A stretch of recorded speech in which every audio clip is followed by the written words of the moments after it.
C'est comme oh! Les collabos, la collaboration. On va parler des collabos, enfin! Quand on dit collaboration, on pense à la France, Mmh. les collabos, Mmh. etc. Mmh. Il y a eu de la collaboration partout.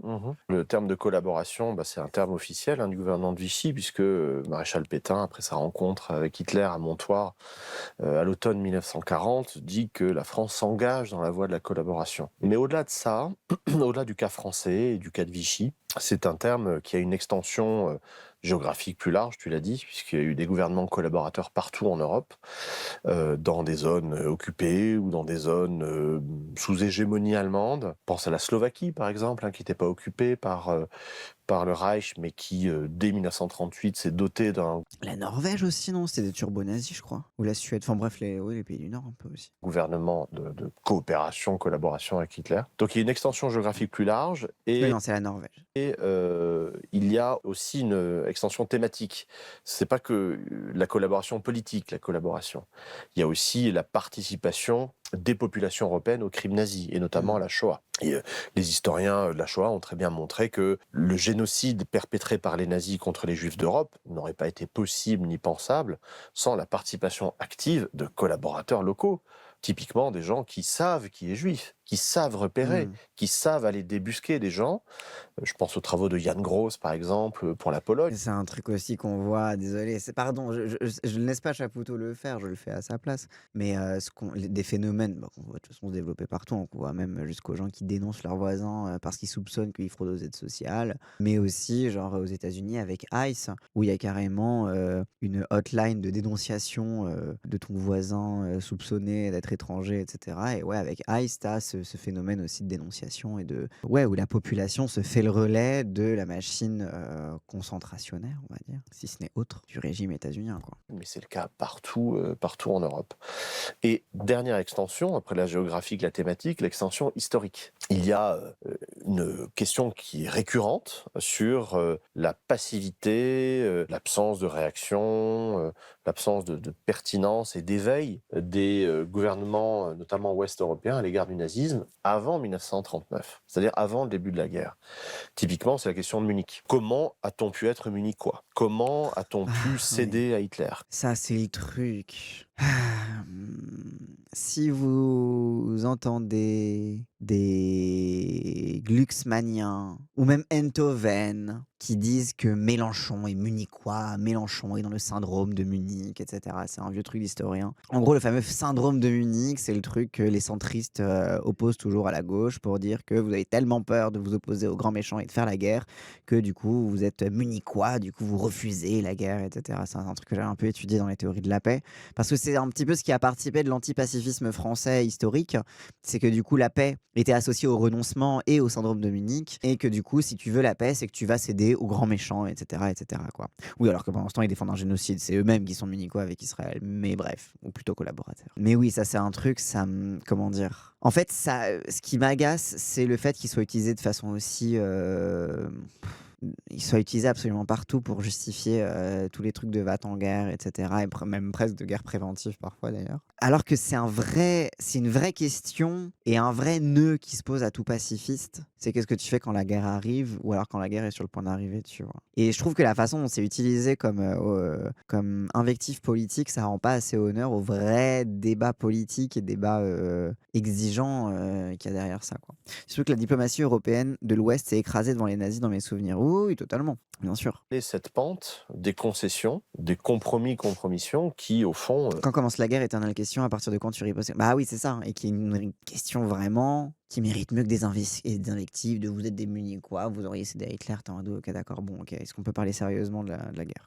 ont encouragé les nazis dans leur cinétique propre, qui les a amenés à déployer leur fureur guerrière sur toute l'Europe. Et cette question-là, elle est souvent très mal posée, très mal thématisée, d'autant plus qu'elle sert maintenant, enfin depuis longtemps d'ailleurs, Oui. d'argument politique. Je suis le roi du pré-shot, merci Chapoutot pense comme moi, il est aussi agacé par l'utilisation de l'invective de Munich munichois. Oui, c'est vrai, oui, c'est un truc qu'il faut se poser sérieusement, pas juste merci, Chapoutot. On te traite de munichois Mm. face à l'un ou l'autre, face à Poutine, face à Assad, etc., etc. Et on dit que les collaborateurs ont aussi sauvé les Juifs, quoi. Enfin, je pense à Zemmour et je pense à Oui, tous ces médias ont promu. oui. Alors Zemmour, c'est pas celui qui a dans son vocabulaire de traiter les gens de munichois.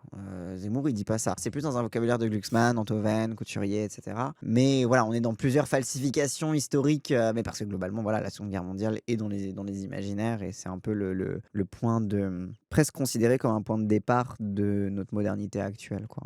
Je pense à Zemmour et je pense à Oui. tous ces médias ont promu Oui. aujourd'hui, quoi. Attends, je n'ai pas Glucksmann dit que des gens sont munichois. Ouais, Glucksmann, il dit notamment que Mélenchon est munichois en refusant de vouloir faire la guerre à Poutine, par exemple. Pétain qui a sauvé Je les n'ai Juifs, pas- c'est la comment zone libre, Pas c'est les du tout, justes, c'est la pas société du- civile, c'est pas- l'Église qui a pas- sauvé les pas Juifs du français. tout, C'est du- pas Pétain. Ça, c'est la doxa dominante. S'il n'y a- C'est Pétain qui a je sauvé les vous, Juifs. je vous engage. Je Pétain a sauvé les Juifs. Mais répondez-moi oui, non. il a sauvé des Juifs français, oui. S'il n'y avait pas eu les négociations de l'État français, tout ce que vous dites n'aurait pas suffi. Et ça, c'est tout le truc de Zemmour, où il dit non, non, non, mais vous inquiétez pas, les juifs français, il les a sauvés. C'était les étrangers qui posaient problème. D'ailleurs, c'est plutôt pas mal ce qu'il a pensé, parce que quand même, les étrangers, c'est un problème. Donc, juifs ou pas juifs, les étrangers, il faut leur faire pareil. Globalement, c'est ça son discours à Zemmour, quoi. Si on remonte aux années 30, la question se pose de la sensibilité de certaines élites européennes et occidentales de manière générale, je pense des élites américaines, Ah oui. industrielles, financières. Discours d'Arnaud Klarsfeld aujourd'hui. Oui, aujourd'hui, Arnaud Klarsfeld qui dit qu'il faut déporter la version ICE les étrangers, bien sûr.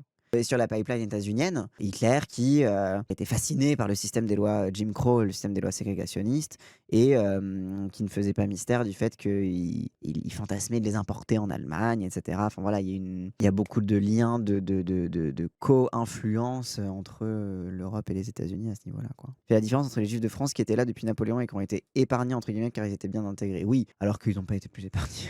En vrai de vrai, les Juifs de France, quoi. Je veux dire, quand tu te faisais dénoncer par ton voisin, il vérifiait pas si t'étais français ou pas, quoi. Politiques, diplomatiques, militaires, intellectuels aussi, leur sensibilité à l'égard de l'expérience nazie. Et je dis expérience nazie parce que c'est comme cela qu'ils le thématisaient à l'époque. Je peux que l'imaginer en anglais. The Nazi Experience, Nazi Experiment, comme on parle aux États-Unis de The American Experiment.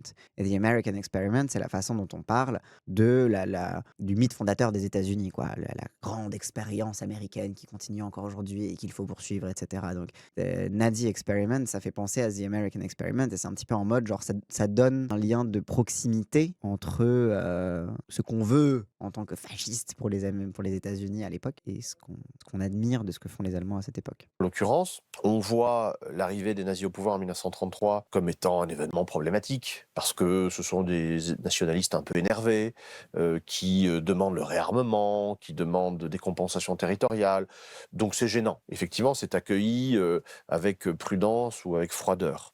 Mais peu à peu, c'est-à-dire en l'occurrence ces élites entre guillemets dominantes en Europe occidentale et dans l'Occident en général, commencent à considérer l'expérience nazie avec bienveillance, puisque le nazisme, c'est l'élimination de la gauche, qui est quand même formidable. Ah ouais, quand même, c'est en mode bon, ok, c'est un peu des Allemands chelous, mais quand même, ils se débarrassent des gauchistes qui veulent nous. Joël est nazi, voilà. C'est une haine que je trouve saine, salutaire, qui m'entretient bien et que j'essaye de transmettre à d'autres. Exactement, c'est une haine qu'il faut transmettre, c'est une haine saine. Il y a des colères saines. La gauche la plus puissante, la plus intellectuellement structurée, la plus sociologiquement innervée dans la population allemande du monde. L'Allemagne, c'est le pays de Karl Marx, c'est le Friedrich Engels quand même. C'est le pays du grand parti social-démocrate. C'est le parti de syndicats puissants, d'un parti communiste très puissant aussi. Et tout ça est balayé en quelques semaines par les nazis. Donc c'est évidemment une source d'inspiration pour Louis Renault qui va montrer ses voitures aux foires. C'est clair qu'ils sont bien pratiques, ces droits. Et c'est aussi tout ce qu'on voit actuellement de cette. C'est tout ce dont parle Chapoutot aussi dans son travail, tu vois. C'est vraiment la mise en collaboration des élites économiques avec le nazisme par opportunité commune de se dire que c'est vrai que si on n'avait pas ces communistes de merde, on pourrait continuer de faire du business tranquillou et en plus ce serait bien si on pouvait ne pas les payer en en plus de ça, quoi. Automobiles allemandes, pour Henry Ford qui se fait décorer par Göring, etc. etc. Donc effectivement, c'est quelque chose d'intéressant. D'autant plus que l'élimination de la gauche se double d'un programme de réarmement gigantesque. Donc non seulement tu te débarrasses de la gauche, mais en plus t'as la bonne thune de l'État pour te filer de la thune pour faire des armes, mais c'est génial, bien. Qui va faire fonctionner les fondamentaux de l'économie allemande. La chimie, l'électricité, l'acier, le charbon. Et tout cela fait de l'Allemagne ce que j'appelle moi une zone optimale d'investissement. À partir de 1933, si tu veux placer ton argent, tu le places en Allemagne nazie. Et ça, c'est un peu un truc que les États-Unis, pour l'instant, échouent un peu à faire. Parce que l'instabilité économique, c'est ce qui va le plus. J'ai l'impression. Bon, après, bon, les gens continuent d'investir aux États-Unis, c'est difficilement boycottable économiquement, les États-Unis. Mais c'est pour ça qu'il y a cette inquiétude de la bourse, tu vois. Alors, il y a un peu ce truc de si on fait le nazisme, mais qu'on n'est pas sécure économiquement, bon, voilà, quoi. Et le projet de Milei aussi, bah ouais, de fond. Tu as une industrie qui n'est plus entravée par des normes de droit social trop gênantes, qui n'est plus entravée non plus par l'existence d'une gauche syndicale ou partidaire, qui est soutenue par un programme de réarmement et de construction d'infrastructures massifs, et le tout étant engagé par un génie de la finance, qui est le docteur Chart, qui permet le financement de tout cela sans inflation. Le MEDEF approuve. Ah bah oui, rappelle le patron du MEDEF qui dit que qui t'a choisi, elle est plutôt Bardella que Mélenchon, parce qu'au moins, avec Bardella, il ne ruinera pas l'économie, oui, bien sûr. J'ai dû expliquer le fascisme à un gamin de 11 ans il y a 10 jours. Je me suis moi-même surpris de la place qu'occupe l'anticommunisme et la place des patrons quand tu veux faire une définition un peu sérieuse du fascisme, c'est une folie. Ah oui, non, mais c'est de fou, c'est une dinguerie, hein. C'est vraiment, ça fait... Parce que, encore une fois, la composante raciale, elle est évidente, mais encore une fois, si c'est judéo-bolchevisme, bah, t'as quand même le bolchevisme en entier comme, comme mot, quoi. Islamo-gauchisme, l'islamo ne vient que qualifier le gauchisme, tu vois, comme le judéo ne vient que qualifier le bolchevisme. Ça en fait pas moins que la composante raciale reste centrale et importante et instrumentale, mais il y a deux fronts qui s'ouvrent là-dedans, quoi. Qui permet le financement de tout cela sans inflation, grâce à des jeux d'écriture subtils et très intelligents au fond. Et le docteur Chart est une gloire de la finance internationale, puisque c'est lui qui a sauvé l'économie allemande et la monnaie Quand allemande. tu dis jeu d'écriture, c'est magouille, c'est des choses cachées, c'est des transactions... Alors caché, oui, parce que c'est pas public, hein, et c'est une manœuvre très intelligente qui consiste à faire financer le réarmement allemand par des bons à échéance, qui sont remis à l'industrie allemande. Donc on paye Krupp, Thyssen, Messerschmitt, Juncker, Rheinmetall, etc. On les paye avec des bons, compensables immédiatement auprès de la Reichsbank. Donc ils peuvent aller retirer leur argent tout de suite. Et s'ils ne le font pas, ils en compensent une partie, mais ils en gardent une autre. Et cette autre partie-là est dotée d'intérêts substantiels, 5%. Et ces bons-là... Donc en gros, on te paye en te filant en te filant des bons du trésor, globalement. Tu peux les retirer tout de suite, mais si tu les gardes, donc en gros, globalement, si tu investis, puisque c'est un investissement, ce sera encore plus rentable derrière, quoi. Donc en gros, on fidélise l'investissement dans l'État allemand avec des bons taux d'intérêt et aussi une sécurité du retrait de l'argent, quoi. Wow. Seront compensables le jour où la Reichsbank disposera des fonds nécessaires. Alors, très clairement, et l'industrie l'a très bien compris, c'est à partir de la guerre. Ah oui, les taux d'intérêt augmentent, mais l'État n'a pas forcément la thune jusqu'à ce qu'ils mettent en place l'économie de guerre, et là, ils auront la thune. Ah ouais, est-ce que c'est pas l'expression la plus absolue du capitalisme? Non mais totalement, genre, c'est une dinguerie à quel point c'est vraiment le capitalisme.jpg, quoi. On te paye en dette, ouais c'est ça. Surtout avec le pillage des pays conquis, bah oui, bien sûr. Donc dès le départ, dès 1933, l'industrie allemande et la finance allemande savent très bien, comme la finance internationale, savent très bien que le réarmement allemand sera payé sur les spoliations et les prédations de la guerre. Ah oui. C'est gagé sur la guerre dès le départ. Mais c'est tout à fait explicite. Ce n'est pas dit publiquement, mais les industriels le savent, les militaires le savent, les banquiers le savent. Ça, c'est très malin parce que le Reich n'a pas les finances pour un tel réarmement ou une telle construction d'infrastructures autoroutières, par exemple. Les autoroutes, d'ailleurs, qui sont orientées est-ouest. Hein. Les autoroutes, c'est pas forcément pour aller en vacances, c'est pour permettre la transhumance aisée entre deux fronts. Et ça, c'est marrant aussi, parce que c'est exactement pareil dans les colonies. C'est le fameux truc de oui, mais quand même, les Français, ils ont fait des autoroutes dans les colonies. Bon, déjà, les autoroutes, c'est qui les a construites, hein. Je vous renvoie au live des Awaprod avec Thomas. Daytona et Alan. Ça pour rien, quand tu regardes les réseaux ferrés et les réseaux autoroutiers dans les pays colonisés, ils convergent tous vers le littoral et après ils sont de moins en moins efficaces quand il faut aller encore plus profond des terres et surtout ils relient pas les terres profondes entre elles, quoi. Ils vont tous vers le centre, c'est cette logique par étoile et t'as tout ce truc, bah oui, en fait c'est pas qu'ils ont pas fait des autoroutes par gaieté de cœur, tu vois, et surtout tout le monde pouvait pas les emprunter, quoi. Réseau États-Unis, un exemple de fou. Et je pense au Chagrin et la pitié. On a découvert à ce moment-là, à l'occasion de ce film, qui a été interdit et tout, que la France était un pays de collabos, quoi. Et ça avait été caché, y compris par De Gaulle quand il est arrivé au pouvoir, etc.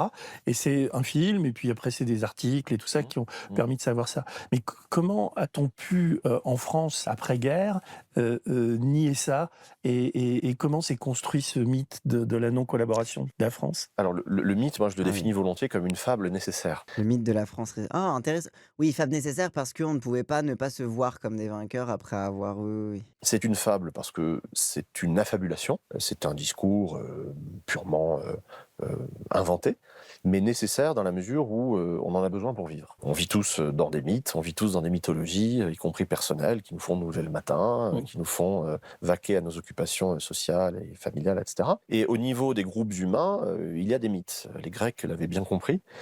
Et le mythe qui est promu après 1945 par un gouvernement provisoire de la République française, le GPRF, présidé par De Gaulle, pour faire fonctionner ce pays qui a été éprouvé par la guerre et l'occupation, c'est le mythe résistentialiste d'une opposition française, Oui, ça c'est le truc qu'on apprend beaucoup à l'école. Ça, voilà. l'occupation allemande, la barbarie nazie, etc. Oradour est érigé tout de suite en lieu de martyr national. On décide de figer cette espèce de Pompéi moderne dans les traces de l'horreur et de la barbarie nazie. Il expliquait que ça avait très bien, dans ses mémoires de guerre, De Gaulle, il expliquait que ça avait très bien la réalité de l'ampleur de la collaboration, mais qu'il a volontairement décidé de mettre ça de côté et rassembler l'imaginaire français autour de la résistance. Oui, c'est ça. Et aussi pour mieux faire accepter son accession au pouvoir et la transition politique derrière, quoi. C'est-à-dire que si on commence, alors il y a la question de l'épuration, etc. Bien sûr. Et je pense qu'ils vont en parler dans cette partie-là de l'abécédaire. Mais il est en mode pour que, même y compris pour que les gens me respectent, faut que je sois celui qui leur vende la possibilité de racheter leurs péchés et de pouvoir fermer les yeux sur leurs crimes, quoi. Et pas d'avoir à gérer une guerre civile. Ah oui, de fou. Adhère à ce mythe-là le Parti communiste, qui a payé un très lourd tribut de fait à la résistance, et qui est très heureux de faire oublier les petites hésitations suite au pacte germano-soviétique de 1939. Donc ce mythe-là permet au fond à la France de vivre avec elle-même. Et il est réactivé 20 ans plus tard, sous la présidence de De Gaulle, au moment des 20 ans de la mort de Jean Moulin, du débarquement en 1964, avec la panthéonisation de Jean Moulin. Comme Leclerc entra aux Invalides, avec son cortège d'exaltation dans le soleil d'Afrique, entre ici, Jean Moulin, avec ton terrible cortège.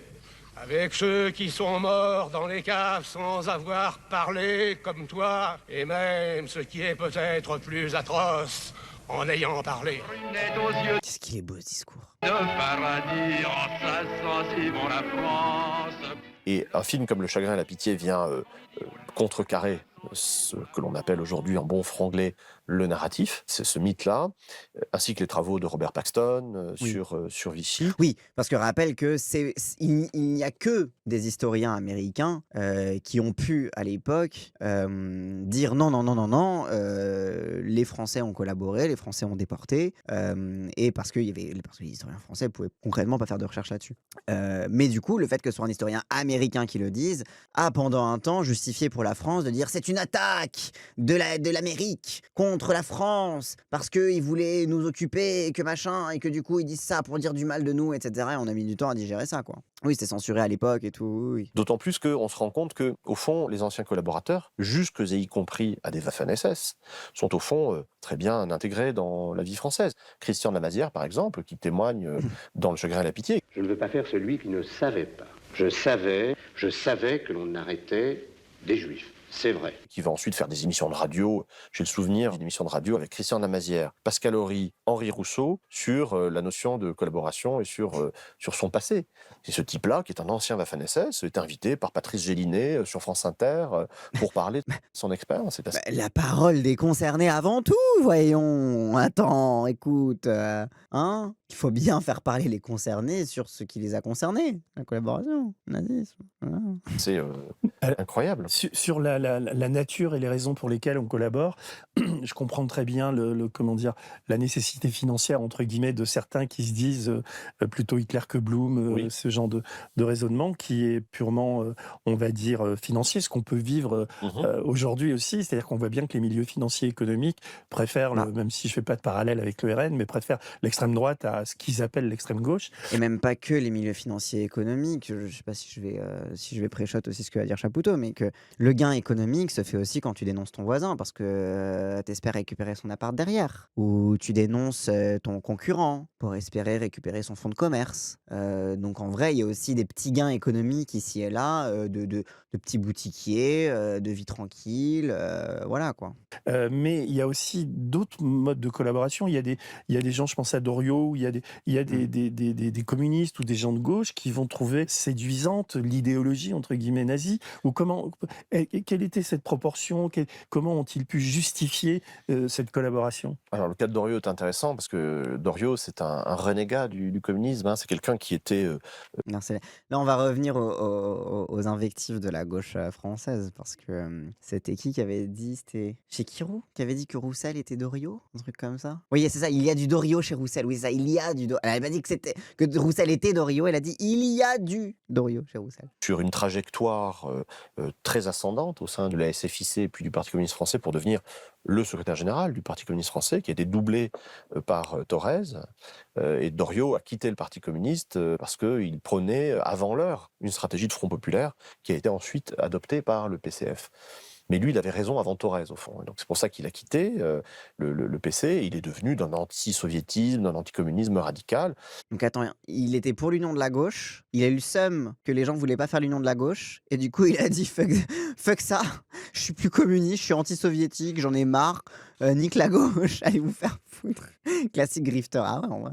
Et ça nous montre d'ailleurs une des raisons fondamentales de l'investissement existentiel, politique, culturel et physique aussi dans la collaboration, qui est l'anticommunisme. Du coup, par seum, il a rejoint l'affect anticommuniste qui lui a facilité sa pipeline nazie. Le fait que la révolution soviétique de 1917 est apparue à beaucoup en Europe de l'Ouest comme un cauchemar.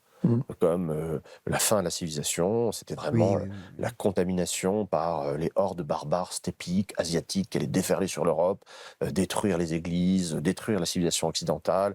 Tout ça se rejoue évidemment au moment de la guerre d'Espagne, où on incrimine Moscou qui veut détruire l'Espagne catholique, traditionnelle, que défend Franco, etc. Donc ces lignes de front sont bien fixées dès la seconde moitié des années 30, et on voit dans les parcours de collaborateurs, et là je parle de collaborateurs extrêmes, physiques, typiquement des gens qui s'engagent dans la LVF puis dans la Waffen-SS française. Philippe Douroux, ancien journaliste à Libération, a fait un livre qui s'appelle Un père ordinaire, un livre passionnant sur le parcours de son père, qui a été un volontaire de la LVF puis de la Waffen-SS Charlemagne. Et c'est quelqu'un qui a combattu sur le front d'Est, qui s'est livré à des exactions génocidaires, puisque la SS française a aussi participé. Alors que Moscou tapait aussi bien sur le Poum que sur Franco.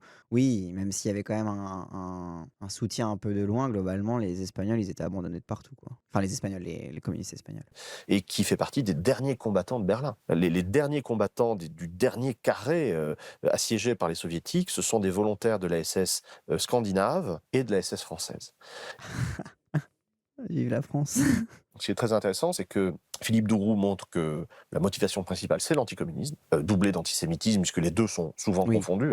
Quand on parle du judéo-bolchevisme, on attribue à la méchanceté juive, à la haine juive, une volonté de détruire la civilisation occidentale via la subversion communiste. Donc les deux sont liés, le judéo-bolchevisme. Et ce qu'il montre aussi très intéressant, et j'en reviens à Christian de la Mazière dont on parlait précédemment, c'est que après la guerre, non seulement son père n'a pas vraiment été inquiété, donc les SS français ont pu vaquer à leurs occupations sociales et à leur métier, ils sont restés entre eux, c'est-à-dire qu'ils sont restés dans des cercles de sociabilité d'anciens combattants, le notaire, du Ça aussi, c'est qu'ils sont restés tous potes, à se protéger leur cul mutuellement, et à continuer de défendre leurs intérêts, quoi. Genre, il y a aussi eu ça, quoi. Alors c'est aussi que les réseaux ne disparaissent pas s'ils sont pas déracinés. homme, son médecin, son avocat, son copain flic qui va nettoyer d'ailleurs son dossier ORG, tout ça sont des anciens de la Waffen-SS. C'est intéressant parce que ça a créé presque une contre-société nazie dans la France post-Seconde Guerre mondiale, quoi. Genre, il y avait vraiment une micro-société nazie, quoi, en France qui perdurait. Et tous ces gens-là restent entre eux. Et ça a été un peu révélé, mais ça a été oublié par l'affaire d'un des infirmiers de la Waffen-SS, qui est devenu ensuite un grand professeur de médecine et doyen de la faculté de médecine à Cochin, qui a fait en 1979, je crois, en plein amphithéâtre, un coming out. J'ai été fasciste et je reste fasciste. Je suis totalement pour l'élite. C'est elle qui m'intéresse. Il est normal que vous sachiez mon passé. Pourquoi est-ce grave d'être nazi? Je ne vois pas en quoi vous pourriez être choqué. Je ne crois pas que les hommes de gauche aient moins de sang sur les mains que les hommes dits de droite. Vous connaissez mal la politique car les fascistes et les nazis ne sont pas des hommes de droite. Il y a socialistes dans nazi, hein. Pourquoi travailler avec des collaborateurs dans mon service dont 20% sont des, je ne sais pas comment les appeler, juifs ou israélites? Ma conception du racisme va-t-elle jusque-là? Je dis et je répète, ce qui m'intéresse, c'est l'élite. C'est hyper intéressant. Genre un peu ce truc de je reste fasciste, mais moi ce qui m'intéresse c'est la supériorité et c'est l'élite. Donc c'est pour ça que dans mon service, il y a 20% de juifs.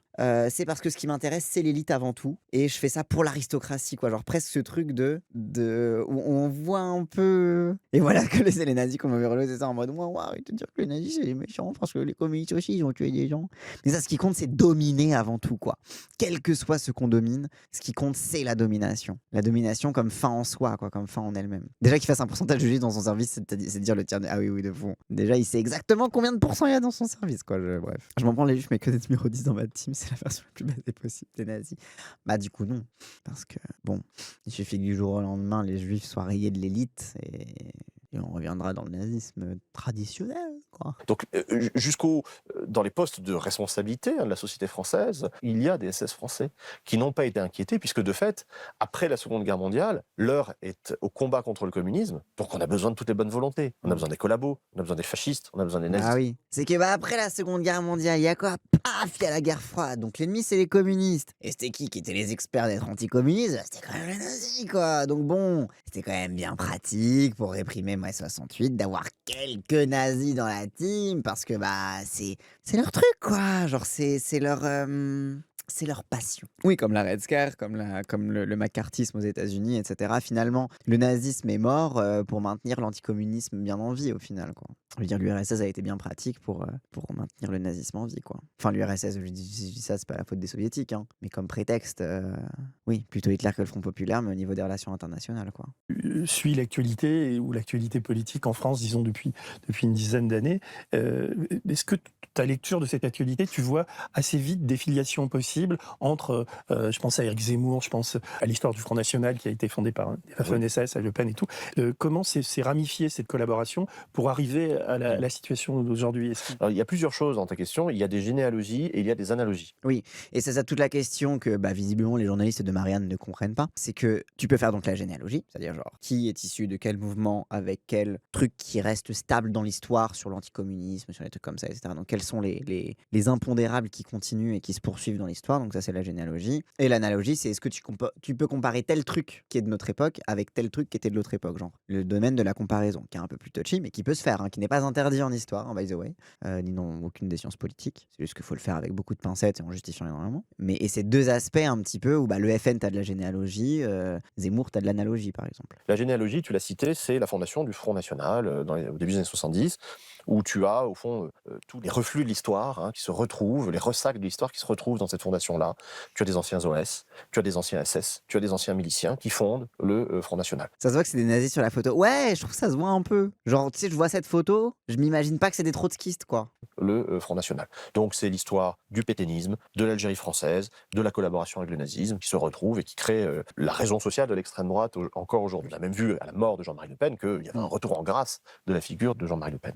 Donc ça, c'est la généalogie. Et elle est parfaitement claire et explicite. Elle est traçable, hein, si tu veux, comme la traçabilité des viandes. Et c'est aussi la généalogie que remet en question Marine Le Pen et Bardella en disant non, nous avons changé, maintenant c'est le Rassemblement national. Et puis non, bon, je ne condamne pas Le Pen, mais je suis différente. J'aime le business, contrairement aux nazis. Non, c'est pas ça. J'aime pas les communistes, j'aime pas la gauche, contrairement aux nazis. Non plus. J'aime pas les étrangers, mais ça va. Je peux très bien faire semblant de pas ne pas les aimer, hein, si vous avez besoin, si vous voulez vraiment. Voilà. Après, tu peux changer ta vitrine, mais tu peux pas changer ton arbre généalogique. Non, mais surtout que le RN a beau clamer que il s'est débarrassé de son passé, en réalité, les fondamentaux dans l'anticommunisme, dans le racisme, etc., sont toujours là, même s'ils le disent avec des mots un petit peu plus polissés. On sait très bien qu'il y a derrière, quoi. Ensuite, au-delà de la généalogie, il y a les analogies qu'on peut faire. Dans la lecture que l'on a de l'époque contemporaine, Enfin, je pense à Zemmour, à Macron, qui essaie de restaurer l'image de Pétain, quoi. Alors ça, c'est vrai que c'est quelque chose qui nous a tous laissé un peu pantois, je dois dire. Vichy fait un pacte avec le diable. C'est qu'il négocie avec les Allemands et qui dit on vous donne les Juifs étrangers, sans savoir jusqu'en 42 qu'ils seront tous exterminés, et on simplement, vous ne touchez Sans savoir! On ne savait pas qu'ils seraient exterminés. On a dit juste on vous les donne. Bon, il se trouve qu'on les a donnés à des gens qui en voulaient pas, qui disaient oh là là, on veut les dégager. Donc on sait pas trop pourquoi ils les voulaient, mais on savait qui aurait pu prédire qu'ils seraient exterminés. Et voyons. Alors qu'on savait déjà. Genre désolé, on savait déjà qu'il y avait des camps de concentration. On savait déjà pour la mort en masse, ne serait-ce que la mort en détention. On le savait déjà. Il y avait déjà des gens qui étaient sortis de camp. Alors personne ne les croyait, mais genre je pense à mon grand-père. Il a été enfermé à Dachau, il en est sorti. Dans des circonstances un peu rocambolesques, etc. Mais bon, il en est sorti très légalement. Et après, quand il a commencé à faire le tour de ses collègues pour parce qu'en fait, ses camarades de camp qui lui disaient ah ben tiens, quand tu sortiras, tu rendras la visite à mon cousin, à ma conjointe, à ma fille, etc. pour leur dire que je suis toujours là, je suis toujours en vie, je pense à eux, etc. Et à force de faire le tour et de voir des portes closes et des gens expulsés, des gens qui avaient des occupants qui avaient changé, il a bien compris que fallait abandonner, quoi. Et puis lui-même, qui parlait au début, les gens qui sortaient encore une fois, c'était Dachau, c'était pas un camp d'extermination, mais il y avait des gens qui témoignaient des conditions de détention, du fait que les gens n'étaient pas franchement là pour en sortir, c'était pas une prison. Encore une fois, mon grand-père, il est sorti pour des raisons médicales un peu bizarres, enfin, genre il est tombé sur un médecin français qui l'a un peu aidé et tout, enfin, c'était vraiment exceptionnel de sortir comme ça, mais t'avais quand même des gens qui arrivaient à sortir et à témoigner, quoi, mais juste personne les croyait, personne voulait en entendre parler aussi, tout le monde, enfin, personne ne voulait savoir. Il y avait aussi ça, c'est que les gens savaient et faisaient tout pour se maintenir dans une innocence volontaire, quoi. Zemmour qui fait crari, on savait pas, pardon, hein. Les couturiers du 18e étaient au courant, tu vas pas me dire que l'État français n'était pas au courant. pas aux Juifs français. Je ne fais aucun raccourci, mais je n'occulte aucune page de l'histoire. Et le maréchal Pétain a été pendant la Première Guerre mondiale aussi un grand soldat. Voilà. Il était un mauvais chef, un mauvais soldat. Et puis par ailleurs, parler de maréchal, non, c'est pas possible, puisqu'il a été condamné à dégradation nationale en 1945. On doit parler de Philippe Pétain, non pas du maréchal Pétain. Donc déjà, du point de vue du président de la République, parler de maréchal Pétain est une erreur et une faute. Bon. Donc effectivement, il y a cette quasi-nostalgie. Surtout les gens qui ont récupéré les biens des Juifs, ils n'étaient pas super inquiets de devoir les rendre. Oui, c'est ça, les gens qui ont dénoncé leurs voisins et qui ont récupéré leurs biens, c'était pas en se disant « Ah, je le loue en attendant », tu sais, genre c'était vraiment en mode « Ah, c'est à moi, je l'ai bien baisé », quoi. Donc bon, ils savaient très bien qu'ils reviendraient pas, quoi. Aujourd'hui, personne ne veut savoir ce que fait Frontex. Bien sûr. C'est pour ça que c'est aussi difficile de parler des CRA, des trucs comme ça. Et aussi, l'édifice de justification raciste permet de se maintenir dans l'innocence. De dire, bon, de toute façon, ils l'ont bien mérité, quoi qu'il arrive, et de toute façon, je veux pas savoir ce qui leur arrive. Donc, bien sûr. Dans le fameux on ne savait pas, faut pas ignorer le nombre de personnes qui ne voulaient pas savoir ce qu'ils savaient quand même un petit peu, quoi. De la part de l'extrême droite française vis-à-vis de cette période-là. Et dans l'extrême droite, je compte Macron, qui participe culturellement et psychiquement, je pense, d'une nébuleuse d'extrême droite, racisme compris, et ça se vérifie dans ses déclarations multiples, notamment sur l'histoire. Mais au-delà de ces généalogies-là, donc il y a les analogies qu'on peut essayer de proposer, comme journaliste, comme historien, entre le passé et le présent. On considère que la différence entre passé et présent, au fond, n'est pas si évidente que ça. Déjà, on a presque 150 ans maintenant de psychanalyse pour nous montrer que le présent est un peu habité par le passé, déjà. C'est pour ça que c'est un bon historien, Chapoutot. C'est parce qu'il aime bien la psychanalyse. On le vit tous et toutes dans nos vies. Nos rêves sont là pour nous le rappeler, nos nostalgies, nos mélancolies. Le passé informe le présent. Et l'historien et l'historienne doivent le prendre en compte, du point de vue individuel comme du point de vue collectif. Mais c'est ça, c'est qu'on n'arrête pas de nous dire de pas faire de point Godwin, de pas faire d'analogie, mais en même temps, ça sert à quoi de nous raconter l'histoire si c'est pour pas que... Enfin, si on étudie l'histoire, si on a un devoir de mémoire, etc., dans ce cas, genre, ça sert à quoi si ce n'est pour faire ce genre d'analogie, si ce n'est pour ne pas reproduire l'histoire et donc se reposer sur... De toute façon, c'est un truc qui nous traverse, qu'on se pose la question de qu'est-ce que j'aurais fait, de machin, genre, c'est vraiment une hypocrisie totale, les gens qui te font la police du point Godwin et la police de l'anachronisme, etc. T'es en mode, mais ça sert à quoi, du coup? Si c'est pas pour mieux penser le présent, ça sert à rien de parler d'histoire, quoi. Ou alors, pour des espèces de moines copistes qui font un truc un peu inutile, quoi. Je trouve que les configurations actuelles sont exemplaires, puisque dans les deux cas, entre les années 30 et aujourd'hui, on a un extrême centre qui est social-darwiniste, qui est capitaliste, qui est libéral d'un point de vue économique, mais pas du tout d'un point de vue politique. C'est l'extrême centre de 1932 en Allemagne qui met les nazis au pouvoir, qui rappelle étrangement quand même l'extrême centre, je reprends la catégorie de Pierre Cernat, que nous avons aujourd'hui au pouvoir depuis 2017 au moins. La politique de l'offre était la politique de von Papen, la volonté de détruire la démocratie ou de réduire le champ d'application des normes démocratiques était bien présent à l'époque aussi. Et on se rend compte que ce faux duel entre extrême centre et extrême droite est un vrai duo, une sorte de pas de deux permanent qui, in fine, prépare les esprits à l'arrivée de l'extrême droite au pouvoir qui, elle-même, n'aura pas grand-chose à faire au fond, parce que le travail aura été fait en amont. La multiplication des états d'urgence, je renvoie aux travaux de Jenny Mériot sur ce sujet-là, une politique outrageusement injuste d'un point de vue fiscal et social, la politique de l'offre, la volonté de détruire la démocratie en ne respectant pas le résultat des élections, etc. Et c'est aussi pour ça que, pour revenir sur cette distinction entre généalogie et analogie, on parlait tout à l'heure de la France qui n'a pas été dénazifiée et globalement des réseaux nazis qui sont restés, des amicales d'anciens nazis qui sont restés bien présentes en France, et y compris dans le capitalisme et tout, dans les structures capitalistes. Tout comme tu peux faire une généalogie du FN depuis les Waffen-SS à aujourd'hui avec des constantes qu'on peut encore observer, etc.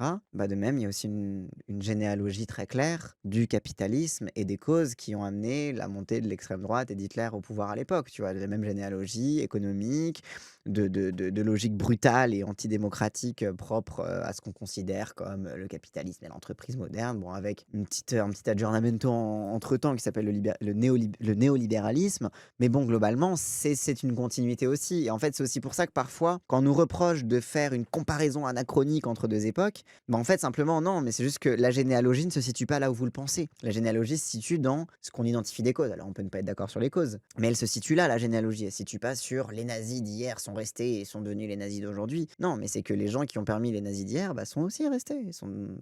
Ils peuvent deviennent ceux qui vont permettre les nazis de demain. Tu vois. Tout cela fait que ça prépare évidemment l'arrivée de l'extrême droite au pouvoir, puisque aussi bien la population générale aura été habituée, accoutumée aux décisions de l'extrême droite. On ne respecte plus le résultat des élections, bah oui, ça fait un moment déjà. Hein. État d'urgence, oui, mais on connaît. Politique outrageusement injuste, socialement et fiscalement, oui, c'est le cas depuis des années, etc., etc. Même le mot collaboration, dans la réécriture de l'histoire qui est faite aujourd'hui, c'est ce qui est très inquiétant dans les propos de Macron. De demain ou d'aujourd'hui même. Je préfère dire demain, mais un peu d'aujourd'hui, oui. Mais le fait qu'on mette un ancien préfet comme ministre de l'Intérieur, un ancien préfet qui a dû gérer les pires dingueries antidémocratiques de gestion des manifestations Nunez, c'est quand même celui qui a géré les manifestations parisiennes pendant le mouvement contre la réforme des retraites, la retraite à 64 ans. Donc que le mec qui a été chargé de maintenir l'ordre pour s'assurer que le gouvernement puisse faire passer en force une décision antidémocratique est désormais nommé ministre de l'Intérieur, donc le mec en chef de tout, quoi. Donc t'as un truc symbolique là-dedans, oui, on peut parler peut-être des nazis d'aujourd'hui. Oui, plus le combo Retailleau-Darmanin, etc. Bon, alors du coup, Retailleau qui s'est un peu éloigné parce qu'il a des ambitions politiques qui sont ailleurs, mais bien sûr. Attends, c'est tapé Darmanin, Retailleau, puis Nunez, et maintenant Darmanin qui est garde des Sceaux, enfin, c'est le bordel. De réalité du langage. Sachant que, comme tu parles de langage, on est dans un contexte linguistique et culturel général où le terme de collaborateur est omniprésent dans la vie professionnelle. Oui. Ce qui est d'ailleurs très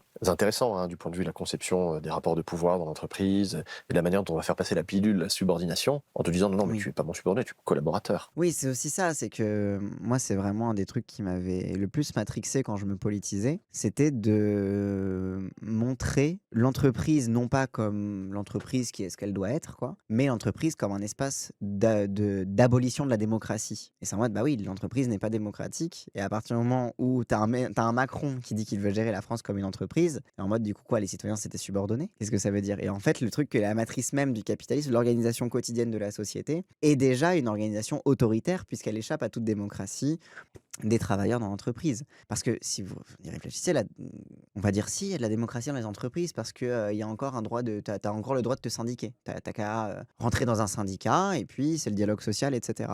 Sauf que, bah, en fait, c'est pas ce qu'on nous dit pour voter. Dans la démocratie en France, etc., t'es citoyen, le pays a un devoir d'information des citoyens sur leurs droits, etc., etc. Et en fonction de ça, tu vas voter. C'est-à-dire les citoyens qui décident en allant voter, c'est pas conditionné au fait de rentrer dans un parti politique, par exemple. Donc tu as vraiment cet aspect général de la démocratie. Ou alors on te fait croire que le syndicalisme est en fait la preuve que tout va bien et que le dialogue social existe, alors qu'en fait, bah non, c'est déjà une restriction de la possibilité d'une démocratie dans les entreprises, quoi. Tu as le droit de te syndiquer, mais par ailleurs, on va bien te faire comprendre que ça va servir à rien. Ah bah c'est bien pour ça que tu as encore le droit de te syndiquer. Et puis il y a les manifs à Paris, il y a tout ce qu'on a vu avec les vrais nazis là, qui Oui. réveillent tout ça, quoi. C'est des manifs parfaitement tolérés, voire protégés par Ouais, la ouais. police. Encadré, sécurisé. Alors qu'il paraît que le fait de couvrir son visage est... Et par qui? Et par Nunez, encore une fois. L'ancien préfet de Paris, désormais ministre de l'Intérieur, était celui qui, pendant les manifestations fascistes du 9 mai, organisait la protection policière pour protéger les fascistes et dégager les antifascistes. interdit dans les rues.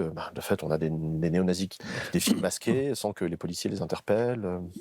Une dernière petite question, parce qu'on est sur le mot collaboration. Si on prend l'Europe, voire le monde, quel est le degré de collaboration des pays à l'égard du régime nazi? Moi, je me fie à l'analyse de mon collègue et ami Julian Jackson, historien britannique, qui dit avec beaucoup de sagacité que, au fond, si les nazis avaient réussi leur débarquement dans les îles britanniques, ils auraient trouvé des collaborateurs à foison. Mais même, il y avait un parti fasciste ou un parti nazi, je sais plus, Oswald Mosley? Oswald? Trucmuche. Bref, mais oui, il y avait des mouvements politiques fascistes en Grande-Bretagne. Mosley qui est devenu lui-même un espion nazi, qui tenait... fasciste Mosley, ok. Mais qui tenait une émission de radio de propagande où il opposait un petit peu à la propagande, à la propagande très grave du gouvernement britannique, une propagande plus joyeuse qui présentait le progrès en Allemagne, les trucs comme ça, etc. Et c'était un propagandiste assez puissant. Mais bref, il était déjà proche de Hitler, il l'a invité à son mariage, il faisait des allers-retours, etc. Donc c'est clair que s'ils avaient réussi à débarquer en Grande-Bretagne, bah oui, ils auraient trouvé des relais parfaitement accessibles. Et même, bon, on va pas se mentir, la famille royale, les nazis, ils aimaient bien, quoi. Bon. Au fond, l'erreur d'Hitler, ça a été de bombarder l'Angleterre et de mener cette espèce de blitzkrieg aérien qui a de fait soudé les Britanniques autour de la figure de Churchill et autour de l'idée de résistance.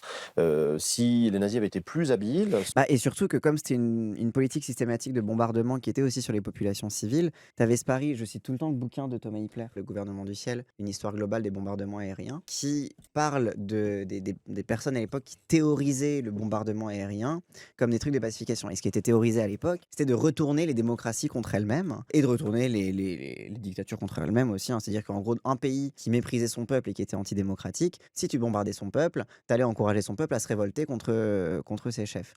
Et que dans une démocratie, si tu bombardais le peuple, tu allais encourager le peuple à demander gentiment à faire pression sur son gouvernement, etc. En fait, quoi qu'il arrive, que c'était l'outil de pacification démocratique par excellence, puisque en fait, le bombardement des peuples allait faire en sorte que les peuples allaient faire pression sur leurs gouvernants pour abandonner la guerre et pour se rendre. Et ça faisait un petit peu partie des théorisations en quoi les bombardements aériens étaient une bonne idée et qu'il fallait les implémenter dans la guerre, parce que c'était aussi des gens qui défendaient leur bout de gras et qui étaient en mode non, on pense que le bombardement c'est la meilleure truc, etc. Exactement comme les sanctions économiques, totalement. Mais le problème c'est qu'en fait ça n'a pas fonctionné, parce qu'en fait comme ils ont bombardé la population britannique, les Britanniques ils étaient en mode mais c'est qui ces fils de pute qui nous attaquent, et du coup ça a encore plus renforcé l'esprit de corps contre un ennemi qui est très bien identifié et qui te fait du mal directement à toi. Donc en fait finalement ça a été un échec par le fait de la politique de bombardement. Là où par exemple les sanctions, pourquoi c'est aussi important de parler des sanctions, c'est que l'intérêt des sanctions, c'est que ça peut semer le trouble sur la responsabilité du gouvernement et de sa mauvaise gestion, mais globalement en Iran tout le monde sait que les sanctions sont le premier truc à faire sauter, tu vois. Genre, bon. Ça aurait été jouable dans la mesure où, du point de vue nazi, les Britanniques étaient des frères de race germaniques, et par ailleurs les élites britanniques comme les élites économiques, comme américaines et occidentales en général, étaient tout à fait bien disposées. Oui, et puis comme il disait tout à l'heure, que rappelle que l'Allemagne c'était là pour les anticommunistes, l'Allemagne c'était là d'où venait Marx, donc ça les arrangeait bien de défoncer le communisme. Bah, la Grande-Bretagne, c'est là où Marx et Engels ont taffé ensemble aussi, quoi. Bon, Marx, il a fait l'Allemagne, la France et la Grande-Bretagne. Mais une grande partie de la théorisation marxiste vient aussi et de Engels vient aussi de l'observation des usines britanniques, du travail des enfants, des trucs comme ça, etc., quoi. Donc, oui. À l'égard des nazis, jusque y compris dans la famille royale. On a un roi d'Angleterre, Édouard, qui a été un admirateur d'Hitler. On a ces films privés de la famille royale qui montrent la petite Élisabeth, nièce du roi Édouard, en train de faire des saluts nazis, encouragée par son père et son oncle. Attends, Elisabeth, future Elisabeth II, là, future reine qui est morte récemment, là. Ah, intéressant. On trouvait encore une fois l'expérience nazie très intéressante au plus haut niveau. Et quand on parle de Churchill, c'est intéressant parce que quand on lit certains textes de Churchill jusque tard dans les années 30, on se rend compte que Churchill, en tant que représentant de l'aristocratie britannique, de l'establishment à la fois financier, nobiliaire et politique britannique, est tout à fait favorable à l'égard d'Hitler et du nazisme. Déjà du fascisme, il a une admiration explicite pour Mussolini. Mais parce qu'encore une fois, c'est que Hitler, Mussolini, etc., tous les fascistes font revivre l'idéal aristocratique. L'idéal de domination, l'idéal d'une domination naturalisée, alors tellement naturalisée dans les familles royales qu'elle est littéralement dans la lignée sanguine, dans la lignée du sang, tu vois. Genre, la domination est tellement naturalisée que c'est une famille et ses descendants qui sont postulés comme étant ceux qui méritent de diriger le peuple. Donc bien sûr, il y a ce côté-là aristocratique qui plaît bien aux monarques, quoi, parce que ça solidifie encore plus leur règne et ça le solidifie encore plus leur prétention au pouvoir. On peut lire dans un texte de 1935 intitulé « Nos grands contemporains » un portrait très laudateur d'Hitler, 1935. Et ce qui est intéressant, c'est que ce texte-là est réédité en France et en français, traduit par Gallimard en 1939.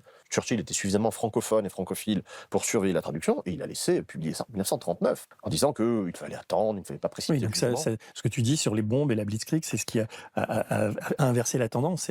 On l'a échappé belle en quelque sorte. Oui. Alors Churchill de fait a pris conscience plus tôt que les autres, en réalité, du danger que représentaient les nazis, mais au fond assez tardivement, puisque... Mais j'ai l'impression que Churchill c'était un peu comme les résistants français de droite, qui étaient plus anti-allemands, qui étaient plus anti-germaniques qu'antisémites, même s'il était bien antisémite aussi, et qui rentraient qui étaient rentrés en résistance justement par opposition à l'ennemi. Et je pense que Churchill c'était ça, c'était en mode bon, Hitler, ça va, il est intéressant, mais comme il nous tabasse la gueule et comme c'est notre ennemi, oui, c'est notre ennemi, il faut lutter contre, quoi. Quand il écrit en 1935 que ce qui se passe en Allemagne est tout à fait intéressant, on a déjà des centaines de morts, on a déjà des camps de concentration, on a déjà une politique anti-juive radicale. Ça laisse pantois quand on lit ça. Par rapport à cette collaboration, on va dire mondiale, je pense à l'Amérique du Sud, au Japon, à des pays qui ont eu des proximités avec le nazisme. Est-ce que les nazis ont eu une politique expansionniste et est-ce qu'ils ont essayé eux-mêmes d'essaimer et de créer de la collaboration où il n'y en avait pas? Est-ce qu'il y avait une stratégie de leur part pour s'appuyer sur des collaborateurs un peu partout dans le monde? Hyper intéressant ça. Ça revient à ce qu'on disait dans la précédente VOD. Le truc de les liens intellectuels et toute la circulation en fait de savoir et d'intérêt politique qui s'est fait à cette époque-là et qu'en fait le monde certes était un peu plus cloisonné qu'il l'est aujourd'hui, mais il n'était pas si cloisonné que ça, quoi. Il y a une politique très active dès la fin des années 20 à l'égard de ce que les nazis appellent le Auslandsdeutschtum, c'est-à-dire les Allemands qui se trouvent à l'étranger. De fait, il y en a beaucoup en Amérique latine, puisque au 19e siècle, au début du 20e siècle, il y a eu une émigration massive de l'Allemagne vers les Amériques du Nord et du Sud. Et notamment l'Argentine, qui était une des premières puissances mondiales à l'époque. Je crois un truc comme ça. Enfin, c'était une grande puissance mondiale. Et du coup, forcément, c'était une terre d'émigration pour les gens qui cherchaient un meilleur avenir, pour investir, pour machin, etc. Donc c'est aussi, voilà, c'est pas rien que l'Argentine est, voilà. La question que tu poses, elle amène à une réflexion qui revient souvent sur les limites que les nazis se fixent à eux-mêmes. On entend souvent, on lit parfois que les nazis voulaient conquérir le monde. En réalité, non. Ils étaient soucieux effectivement d'avoir une influence un petit peu partout et de bien disposer les élites locales à la cause nazie. Mais par contre, en termes de conquête, de colonisation et de domination directe, ils ne s'intéressaient qu'à une seule chose, qui est l'Europe avec une extension eurasiatique jusqu'à l'Oural. Pourquoi ? Parce que la biologie en décidait ainsi, dans la mesure où... Les frontières naturelles. On peut pas aller plus loin. Biologiquement, on va avoir de l'asthme si on dépasse l'Oural. C'est vraiment notre espace biologiquement où on peut vivre. Pendant ce temps, t'avais des Allemands qui vivaient, qui vivaient en Argentine, en Amérique latine, mais non, mais biologiquement, non, c'était jusqu'à l'Oural, quoi. Alors c'est pas possible autrement, quoi. des essences germaniques, comme le hêtre et le bouleau, s'arrêtaient à l'Oural. Oui. Voilà. Et on n'allait pas aller au-delà. C'est-à-dire que les nazis sont tellement déterministes d'un point de vue biologique qu'ils considèrent qu'ils ne doivent pas excéder certaines limites. Ou alors est-ce que c'est pas plutôt pour justifier que bon, Napoléon, la dernière fois, il s'est un peu cassé les dents, du coup, on va pas non plus aller plus loin, quoi. Est-ce que c'est par déterminisme biologique? Est-ce que c'est par pragmatisme sur la difficulté qu'il y a à envahir la Russie? Mais oui. Ils réclament les anciennes colonies allemandes en Afrique, mais tout simplement pour donner mauvaise conscience aux puissances de Versailles qui les ont privés de leurs colonies alors qu'eux continuent à garder leur empire colonial. Mais ils ne sont pas intéressés à une extension africaine. Trop raciste pour coloniser l'Afrique. Ils sont tellement racistes qu'ils ont dit non, on va pas coloniser l'Afrique, non, on n'a rien à foutre là-bas, quoi. Ils sont tellement déterministes d'un point de vue biologique qu'ils considèrent que s'ils vont récupérer leur colonie au Rwanda, par exemple, ou en Namibie, ils vont devenir des Noirs. Ah mais t'inquiète pas, regarde les Français, ils sont bien restés blancs, hein. C'est bien resté blanc, hein. Mais du coup, je trouve que ça explique bien pourquoi tu trouves en Argentine et au Chili des villes entières qui ne parlent qu'allemand. Je sais qu'au Chili, il y a une ville quand tu vas un petit peu plus vers le sud du Chili, où c'est un endroit où les gens parlent que allemand. Et qu'en fait, dans les endroits où ils s'installaient, notamment en Argentine, au Chili, etc., ils gardaient un isolationnisme culturel et ils se mélangeaient pas beaucoup aux populations locales, quoi. C'était parce que comme il y avait cette croyance que si ils changeaient de biotope, ils allaient physiquement dégénérer, ils allaient être contaminés par les races inférieures, etc. Du coup, ça explique que là-bas, ils créaient des petites colonies closes, en fait. Oui, et au Brésil aussi, bien sûr, au Brésil. T'as pas répondu sur le Japon et sur le... Parce que le nazisme a eu une influence jusque là-bas, quoi. Les relations nippo-germaniques sont de long terme, hein, depuis la fin du 19e siècle. Je pense aux travaux de Pierre-François Souiri sur la modernisation japonaise et sur le modèle prussien, l'influence non seulement de l'administration allemande, enfin prussienne, et puis de l'armée prusso-allemande. Donc c'est des relations de fascination alors assez unilatérales du point de vue du Japon vis-à-vis de l'Allemagne, plus que réciproque, hein, qui date d'il y a longtemps. Mais effectivement, ensuite, il y a cette alliance. Il y a cette alliance entre trois régimes, donc le régime nazi, fasciste, et le régime japonais, qui sont tous les trois racistes, suprémacistes, impérialistes, militaristes, ultranationalistes, etc. Et ce qui est très intéressant, et Pierre-François Soury le montre aussi très bien, c'est que c'est une alliance totalement dysfonctionnelle. Je trouve que ça se montre bien ça se voit bien dans la série qui est sur Amazon Prime, Le Maître du Haut Château, où c'est un peu une série d'Uchronie, où les nazis ont gagné et ils ont colonisé les États-Unis et ils se partagent les États-Unis en deux avec le Japon, donc le Japon à la côte ouest et les nazis à la côte est. Et dans cette série, c'est intéressant parce que en effet, les relations entre nazis et japonais, où il y a des tentatives permanentes de la part des nazis de quand même récupérer la côte ouest, ils considèrent quand même les Japonais comme quand même une race inférieure, même s'il y a des trucs admirables, mais c'est quand même une race inférieure, etc. Donc tu as aussi un truc de, comment dire, de méfiance ethnique vis-à-vis des Japonais dans le truc, quoi. Absolument jamais dans le récit de la Seconde Guerre mondiale, la France aborde les camps de concentration aux États-Unis pour les nippo-américains. Ah bah non, moi j'ai découvert ça dans un bouquin que j'ai acheté dans un roman qui s'appelle Certaines n'avaient jamais vu la mer, de Julie Otsuka, je crois. Qui raconte l'histoire de l'émigration forcée des enfants japonais et un peu de leurs parents, mais elle en l'occurrence c'est une enfant qui est envoyée un peu de force parce que sa famille n'a plus de thunes aux États-Unis pour travailler comme bonne à tout faire pour des bonnes familles états-uniennes, etc. Ça aborde pas la question des camps spécifiquement, même si je crois qu'elle passe par un camp de transit quand même. Mais c'est là que j'ai découvert la question en effet des camps et de la traite des Japonais. Au Canada aussi on a eu ça. Mais en fait parce que le focus sur l'histoire du nazisme presque nous fait croire en filigrane, en négatif, que finalement le monde concentrationnaire, les camps de concentration n'appartiennent qu'à l'histoire du nazisme, quoi. Du coup ça nous fait oublier l'univers concentrationnaire colonial, du coup dans tout le monde colonial, donc en fait c'est un petit peu partout, quoi. Aux États-Unis, au Canada, bon évidemment dans tout le Maghreb, ça nous fait oublier Frontex, les centres de rétention administrative, le Salvador, etc. En fait ça nous fait oublier à la fois les camps de concentration qui ont été là avant les nazis et à la fois l'univers concentrationnaire qui reste encore aujourd'hui et qui continue de vivre de sa bonne fin. Oui, tout le système carcéral, en fait, c'est ça au final. Ça crée presque, par omission, une invisibilisation de ce dont on parle vraiment quand on parle du système concentrationnaire. Et en fait, c'est une technologie de contrôle des populations à grande échelle qui émerge, en fait, dès qu'il y a une situation de domination politique, culturelle, ethnique, etc. Et du coup, en fait, partout où tu as du racisme, tu as du phénomène concentrationnaire, quoi. Le premier camp de concentration a été mis en place par le père de Göring en Namibie. Oui, alors est-ce que c'était les premiers? Est-ce que c'est une évolution d'un truc encore qu'il y avait avant?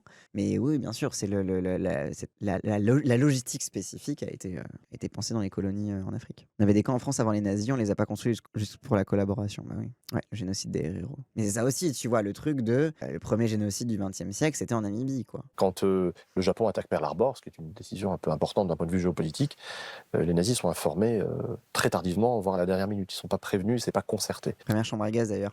Mais même si tu penses aux chambres à gaz, il y a aussi la technique de l'enfumage qui a été beaucoup pratiquée notamment en Algérie.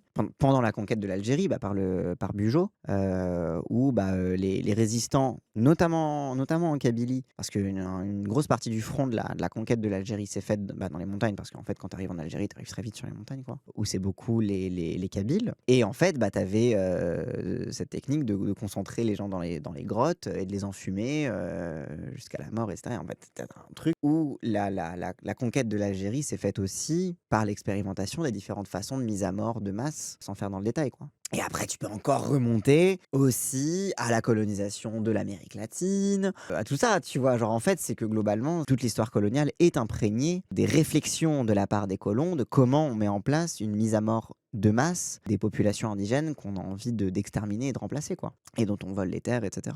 Tu recommandes des lectures sur l'Algérie? Mais non, enfin non, hein, bien évidemment. Il y avait un bouquin qui s'appelle Le trauma colonial de Karima Lazali, qui est assez intéressant sur... très dans cette lignée de Fanon, tu vois, sur le traumatisme, sur l'aspect psychologique et l'héritage psychologique de la colonisation. Mais j'ai très peu de lectures sur l'Algérie, j'avoue. Moi, beaucoup de trucs, c'est en écoutant des militants et en essayant de comprendre fait l'histoire de ma famille en regardant des trucs un petit peu ici et là. Mais j'ai moins de lectures sur l'Algérie. Pour en revenir sur l'univers d'enfermement nazi, en France, c'était déjà bien exploité sur les populations roms aussi. Oui, c'est vrai que la sédentarisation forcée des Roms et la mise en... le contrôle du déplacement des populations roms aussi, oui, est très très présente. Parler d'alliance dans ces conditions-là est quand même problématique. La relation germano-italienne est plus fluide quand même qu'avec le Japon. Et ça a une raison simple, c'est que les nazis sont des racistes. Et ils considèrent que les Japonais sont leurs homologues ou leurs analogues dans le contexte asiatique. Oui, c'est en mode les Japonais, c'est les nazis des Asiatiques, mais we're not the same, quoi. Mais par contre, ce qui est intéressant, c'est qu'on voit très bien le partage des zones d'influence. Les nazis ne s'intéressent pas à l'Asie. Oui, ils sont en mode flemme de... On veut pas dominer le monde. On veut notre espace à nous. On veut dominer notre monde. Vous, dominez votre monde à vous. Soyez les nazis de là-bas. Ça nous intéresse pas. De toute façon, pour nous, vous êtes tous des sous-hommes et c'est trop compliqué d'aller chez vous, quoi. C'est leur aire, c'est leur biotope, au fond. C'est leur espace vital. C'est leur aire de domination politique, culturelle, militaire. Ils s'en occupent très bien et dont acte. De la même manière, la zone méditerranéenne est laissée par un Hitler très grand seigneur qui, en 1938, lors de sa visite à Rome, dit voilà, c'est ma volonté testamentaire à l'Europe, au peuple allemand, que les Alpes partagent nos zones d'influence, donc à nous le Nord et l'Est, et à Mussolini, la recréation de l'Empire romain autour de la Méditerranée, qui est véritablement votre Mare Nostrum, etc. Donc il y a vraiment cette auto-limitation, pour des raisons de déterminisme biologique. À chacun son biotope. J'insiste sur ce terme de biotope, et j'ai beaucoup insisté dans mes travaux, c'est que ce terme de Lebensraum, qu'on a traduit par espace vital, en français, traduction un peu fautive, puisque der Lebensraum, c'est littéralement le biotope. Leben, bios, c'est la vie, et topos, Raum, c'est l'espace. C'est vraiment ce biotope dans lequel vit l'espèce germanique et sans lequel l'espèce germanique ne peut pas vivre. Et ce biotope est contingenté par des paramètres biologico, climatériques, géographico, spatiaux. C'est pas le monde entier qui les intéresse. C'est vraiment ce biotope qui est nécessaire à l'épanouissement, à la croissance, à la multiplication de la race germanique. Puisque, in fine, l'objectif nazi, dans la volonté de conquête et de colonisation de l'espace de l'Est, c'est la création d'un empire colonial sur le modèle français, britannique et américain, qui est un empire colonial à domicile. Finalement, la réactivation des empires continentaux, on dit souvent qu'à la fin de la Première Guerre mondiale, ça a été l'effondrement des empires occidentaux avec la partition de l'empire austro-hongrois, etc. Et en fait, ils veulent leur empire continental, en fait, ils veulent rester dans cette logique-là. Voilà.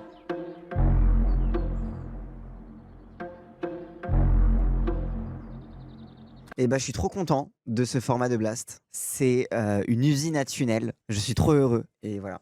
Enfin bref. Hop, et avant de partir, n'hésitez pas, si cette vidéo vous a plu, à liker, commenter, partager. Comme d'habitude, ça aide à faire tourner l'algorithme. Et si vous voulez me soutenir financièrement, n'hésitez pas à cliquer sur le lien Stream Elements qu'il y a dans la description de cette vidéo. Allez, cette fois je vous laisse.